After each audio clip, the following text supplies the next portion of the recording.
রহমতুল্লাহ। আলহামদুলিল্লাহি রাব্বিল আলামিন ওয়া সলাতু ওয়া সালামু আলা রাসূলিল আমিন ওয়া আলা আলিহি ওয়া আসহাবিহি আজমাইন।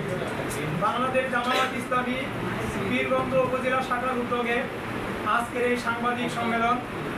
এই সাংবাদিক সম্মেলনের স্থান পীরগঞ্জ উপজেলা জামায়াত কার্যালয়। তারিখ হচ্ছে 18/2/2026, সময় বিকাল 5 সম্মানিত উপস্থিত সাংবাদিক বৃন্দ, আসসালামু আলাইকুম। 1971 সালের মহান মুক্তিযুদ্ধ এবং 24 জুলাই গণ অভ্যুত্থানকে সম্মান জানিয়ে ত্রয়োদশ জাতীয় সংসদ নির্বাচন অনুষ্ঠিত হলো। 12 ফেব্রুয়ারি নির্বাচনের দিনে নির্বাচন ভোট গ্রহণ শেষে পীরগঞ্জ উপজেলার 113টি ভোট কেন্দ্রে নিয়োজিত প্রিজাইডিং অফিসারগণের মাধ্যমে তাদের স্বাক্ষরিত ফলাফল শীট আমরা সাংগঠনিকভাবে সংগ্রহ করি। একই দিনে রাতে সহকারী রিটার্নিং কর্মকর্তা এবং উপজেলা নির্বাহী কর্মকর্তা মহোদয়ের মাধ্যমে প্রচারিত ও স্বাক্ষরিত নির্বাচনী ফলাফল শীট সংগ্রহ করি। একই দিনে রংপুর জেলা রিটার্নিং কর্মকর্তা এবং রংপুর জেলা প্রশাসক মহোদয়ের অফিসে প্রচারিত ও স্বাক্ষরিত নির্বাচনী ফলাফল শীটটিও সংগ্রহ করি। পাশাপাশি কেন্দ্রীয় নির্বাচন কমিশন ঢাকা হতে প্রকাশিত ফলাফল শীটটিও সংগ্রহ করেছি।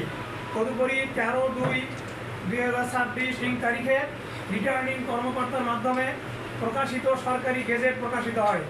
সকল ফলাফল শীটে 24 রংপুর 6 পীরগঞ্জ উপজেলার এই আসনে বাংলাদেশ জামায়াত ইসলামী প্রতিদ্বন্দ্বী প্রার্থী দাঁড়িপাল্লা মার্কায় জনাব মাওলানা নুরুল আমির মহোদয়কে এমপি হিসাবে ঘোষণা করা হয়।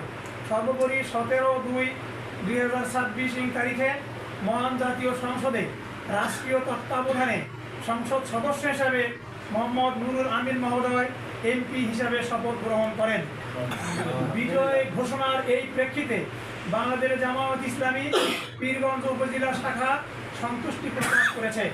কোনো গুজবে কর্ণপাত না দিয়ে পীরগঞ্জ উপজেলাকে একটি মডেল উপজেলা পরিণত করার লক্ষ্যে ধর্ম, বর্ণ ও রাজনৈতিক মত পার্থক্য এবং প্রতিহিংসা ভুলে গিয়ে একতাবদ্ধভাবে কাজ করার জন্য সকলের প্রতি উদাত্ত আহ্বান জানাচ্ছি।